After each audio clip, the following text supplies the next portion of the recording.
Hello, what's up mga ka-J-Vlog? Welcome ulit sa panibagong video at sa video na to, i-game test natin ngayong 2024 ang iPhone X. Maganda pa kaya to for gaming? Tara mga ka-J-Vlog, check natin.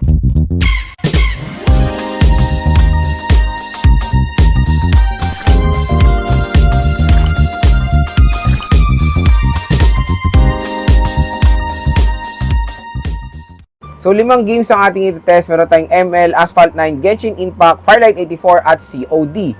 So, ang specs nitong si iPhone X ay meron tong Apple A11 Bionic chip, 5.8 inches OLED display na po ito, at hindi na po siya support ng iOS 17 hanggang iOS 16 lang itong iPhone X.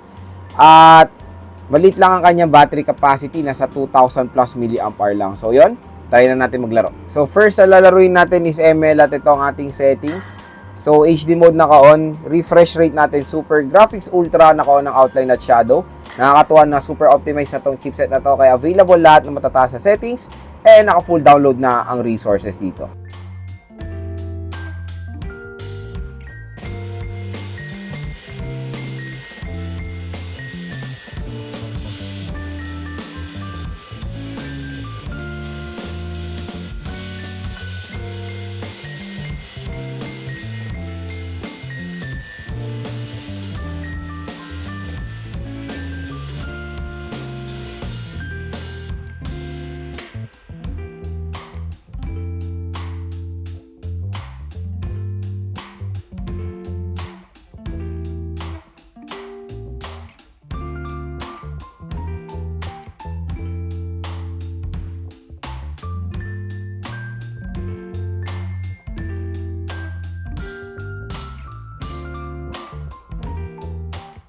So, pagdating sa Mobile Legends, ayan, kung makikita nyo, maganda pa rin ang performance ngayon ni iPhone X sa ganitong settings, sa mataas sa settings. Makakalaro pa kayo. Wala tayong experience sa mga malalang frame drops habang naglalaro. Grabe, no?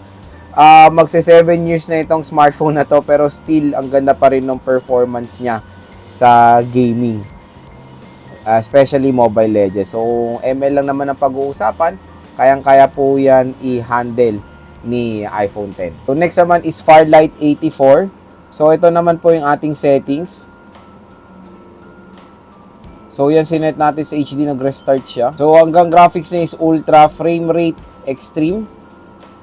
Ayan. So, ito yung settings natin. Try natin.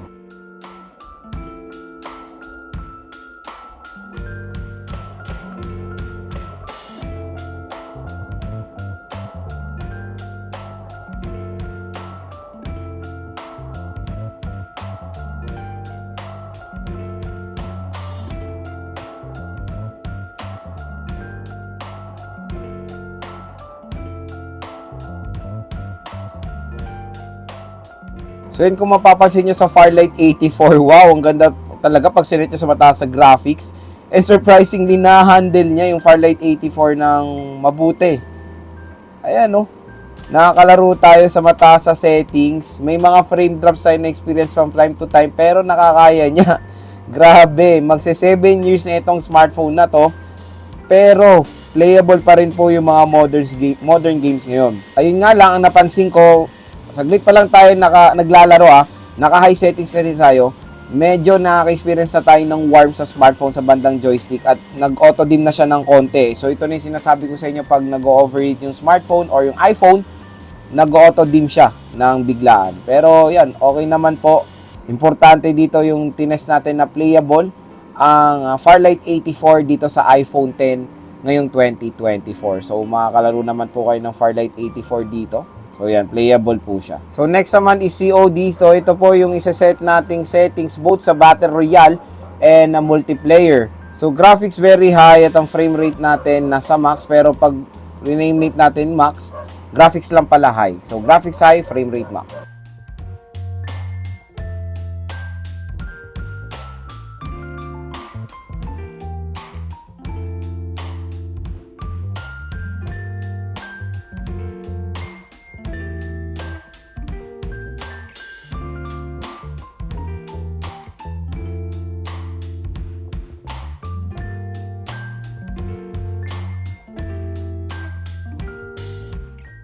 So pagdating sa COD Battle Royale, super smooth naman po yung performance ng iPhone X sa COD Battle Royale. Wow, gulat ako to be honest sa performance niya.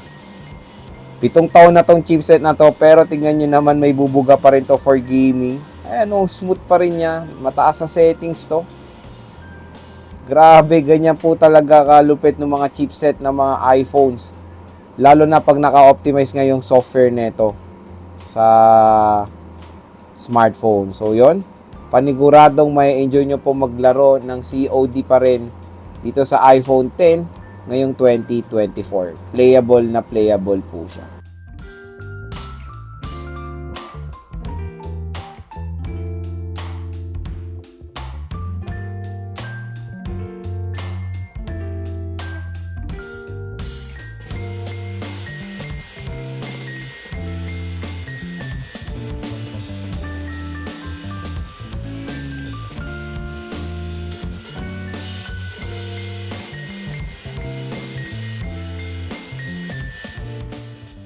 So, pagdating sa COD multiplayer, mas smooth po ang performance dyan ni iPhone X ngayong 2024.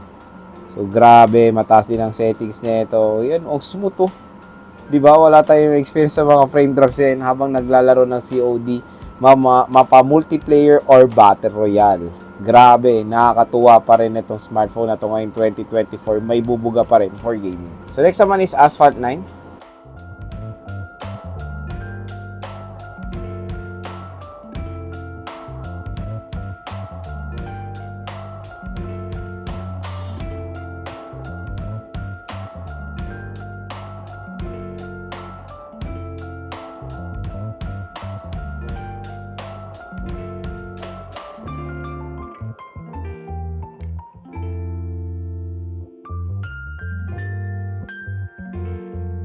So, pagdating sa Asphalt 9, kung makikita nyo, solid din ang performance ni iPhone X. Grabe, nagulat ako 2024 na.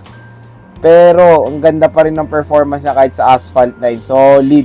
Wala tayong na-experience sa mga malalang frame drops habang naglalaro dito. So, yon, Asphalt 9 ay still playable pa rin dito sa iPhone X ngayon 2024. So, next naman is Genshin Impact.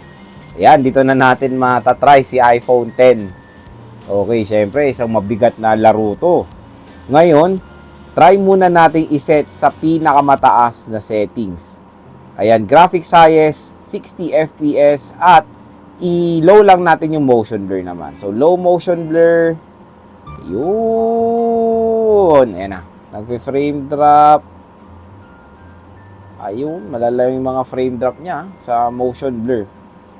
Pero, yung pagka-rotate niya, ay okay naman minsan, pero pag gumagalo na tayo na matagal, ayan, nagfe-frame drop siya. So, I think pag naka-on nga yung motion blur, doon tayo nakaka-experience sa mga malalang frame drop, pero from time to time, ayan, na-handle niya naman kahit papaano. Pero, hindi siya smooth, Okay. Next is, off natin yung motion blur. Maganda yung movement, mabilis yung pagka-ano niya, yung pagka-zoom, So, off natin yung motion blur, 6 FPS at naka-high. Ayan, tingnan nyo. So, mas okay siya pag naka-off yung motion blur. Ayan, nakakalaro tayo ng Genshin dito. So, dito, ayan na lang natin, high settings na lang. Hindi na natin i-off yung, hindi na natin i-low settings. Pero, kasi tingnan nyo naman, playable na playable siya sa high settings. So, maganda nga, i-off nyo na lang yung motion blur para mas makalaro kayo na mabuti ng Genshin Impact dito. Grabe, yung ganda pa rin ng performance niya. Sa sa smartphone na 7 taon na, mga J-Vlog. Yun yung parating kong ulitin. 7 taon na, magpi-7 taon na tong smartphone na to. Kamusta naman yung mga kasabayan niya? Noong 2017, di ba? Nasa na sila. Pero dito kay iPhone X, ayan, may mga frame drops na tayo na experience, pero still manageable pa rin dito.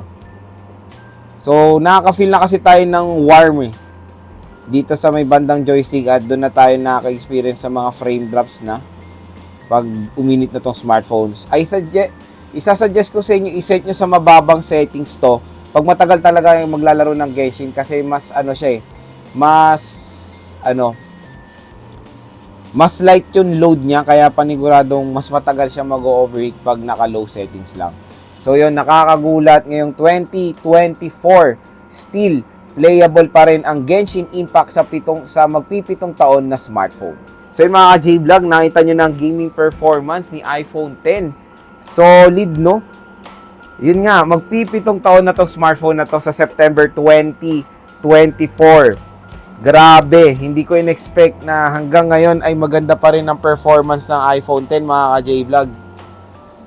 Kahit Genshin Impact ay playable pa rin dito sa smartphone na to. Mobile Legends available ng high settings, smooth siya, even sa COD smooth din siya. Nagulat din ako sa Firelight 84 kung makikita nyo. Na-handle niya na may high settings. May mga few frame drops pero manageable naman. Kaya kung maglalaro kayo dito sa iPhone X, definitely may ibubuga pa rin ito ngayong 2024. Kayang-kaya niya pa rin makipagsabayan sa mga mid-range smartphone na kapresyo niya, yung mga merong mga 5G chipset.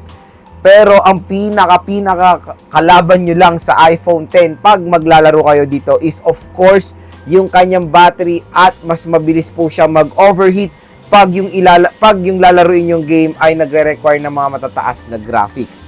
So doon lang naman tayo medyo may kalaban sa iPhone X dahil mabilis siya mag-overheat pag matagal talaga kayo maglalaro dito. Pero performance-wise, okay pa naman si iPhone X ngayong 2024. Solid pa rin naman siya pang gaming. So yon, kung interesado kayong bumili ng iPhone X, syempre, sa pag tayo bibili, wala nang iba kundi kay Ate Maya sa CMB Gadget Stall XA9, second floor, Green Hills, San Juan City.